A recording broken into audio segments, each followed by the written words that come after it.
What's going on? I'm Carbier Yuan. I'm 19. I used to live in Lynn. Now for college, I'm living in Boston and Brookline. I attend the New England Institute of Art. I'm a college student. I'm 19. The course that I'm majoring in is interactive media design. I'm majoring in interactive media design, or IMD for short, but the courses that I'm looking to cross over in a little while is media arts and animation, filmmaking, broadcasting, and audio, the whole shebang-a-bang. The first time that I got myself into anime was when I first saw Dragon Ball Z and Sailor Moon. I know it's supposed to be a girls' cartoon, but who cares? It was sometime in the mid-90s. Then when I got my Pokemon tape, I was 10, the same age as Ash. It was in 98. My love and enthusiasm for anime started to blossom. About the Japanese culture. One thing about the Japanese culture is, ever since the late 90s to the mid-2000s, I've been trying to gauge myself in studying Japan. Its culture, its food, its language, and most of all, its writing system. There's some video games that I've been into that have like an anime kind of theme into it, or were originally released in Japan at the time, that I used to play or hear of when I was a kid. Like Sonic, Street Fighter, Mario, Zelda, Strider, Final Fantasy, the whole shebang-a-bang. Then there's a whole lot of other anime that I've been into, like Astro Boy, Gigantor, Digimon, Gundam, Voltron, Yu-Gi-Oh!, Orphan, G-Force, Speed Racer, Cowboy Bebop, Robotech, Big O, Ghost in the Shell, Excel Saga, Golden Boy, Akira, Metropolis, Those One Elves, X, D and Angel, Get Backers, Hamtaro, Naruto, One Piece, Yu Yu Hakusho, Inuyasha, Urusei Yatsura, Negima, Cutie Honey, Cars, Gintama, Death Note, Fist of the North Star, Gegege no Kitaro, Suzuka, Shuffle, Initial D, Revolutionary Girl Utena, Pat Labor, Black Magic M66, Evangelion, Najika, Dot Hack, Air Gear, Fullmetal Alchemist, Fooly Cooly, Votoms, Bleach, and numerous others. The things I love about anime are its sound difference. Whenever I watch an anime, if it's in English, I usually try to imagine what it sounds like in its original language, Japanese. And if I watch an anime in Japanese, with or without the subtitles, it doesn't matter, just so long as I can make out what they're saying. Another thing I love about anime is the opening and ending theme songs. If they're in Japanese, just like the dialogue, I can point out what they're saying. I can pronounce like each and every single word of it. How about the character and personality choices? There's guys, they're mild-mannered, they're upstanding, they look to achieve their dreams. Some other guys, mostly the supporting characters, they think they have it, talents, good looks, confidence, especially the rivals. And some guys don't, usually the main character. Whenever I watch an anime, every time a girl hits on them, it really grinds my gears. Now for the girls, they're fine, they're appealing, they always express their emotions, they always dress in different attire, mostly like animal costumes, seasonal types like kimonos, school uniforms, the whole shebang-a-bang. They usually do it to show themselves off, and when it comes to great deeds, they do whatever they have to, like fix them lunch, even though they're not asked to. They also strain the guys out, as I mentioned in the guys part. Every time a guy talks about himself or tries to get his own way or has his own way, or whatever the case might be, the girls, they lose their minds, they scream, they punish them, they land blows and all, but mostly they know how to live life the right way.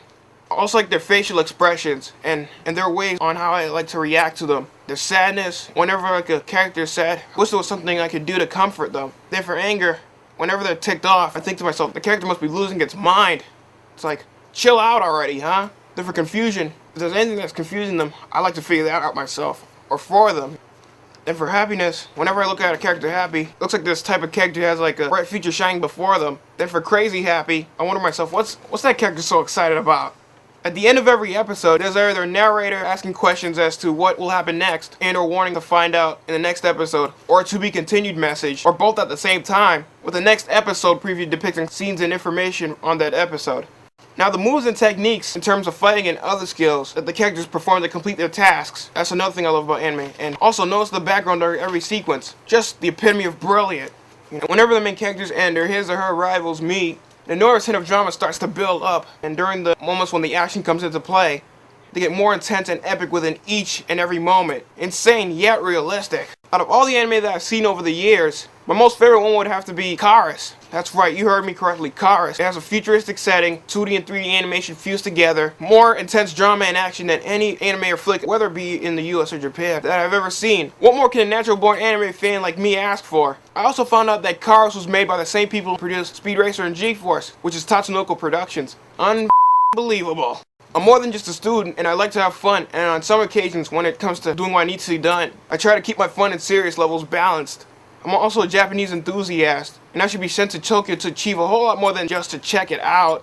I want to not only see the city for what it really is, neon lights at nighttime, people walking and talking real fast, architecture, or better yet, just to be here. I want to find out as much as I can about this wondrous city and how different it is in real life than when I first researched it through my most reliable sources, you know, TV, the internet, so and so. I'm unique, I want to have fun, I'm into anime, and I'm a big fan of the Asian culture. If I could be an anime character, I'd be one of the following. I'd be A, Tetsuo Shima from Akira. I'd be Tetsuo Shima from Akira because people always put me down no matter what I do.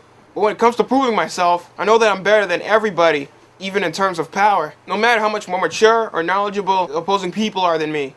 The other anime character that I wanted to be, I'd be Shinji Ikari from Neon Genesis Evangelion, because at times I might be shy, timid, and have a big fear of contact and interaction, whether it be mental or physical.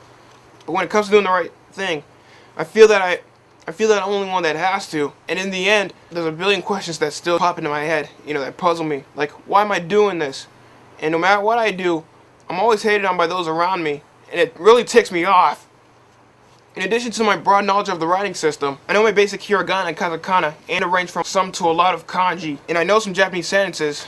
For instance, Ohayo gozaimasu. Eigo ga dekimasu ka? Chotto sumimasen. There are 3 ways of saying I that I know from the top of my head. There's watashi, ore, and boku. And you, the other way around. Anata, omae, and kimi. In closing, I want to perform a made-up anime move of my own. Like a finishing move. You ready? Hyper! Kyukyok! Shinku!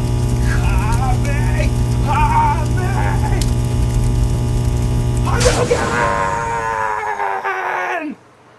Also, in closing, I want to say some quick last words. Anime wa omae no kojin teki na tomodachi de aru. Sore wo miru takuwai wa, sore no arayuru bubun wo, sore wa kenkyu dekireba kiki. Internet wo shiyou shinasai. Ore no message wo kiku koto wo arigatou. Sayonara! Peace out!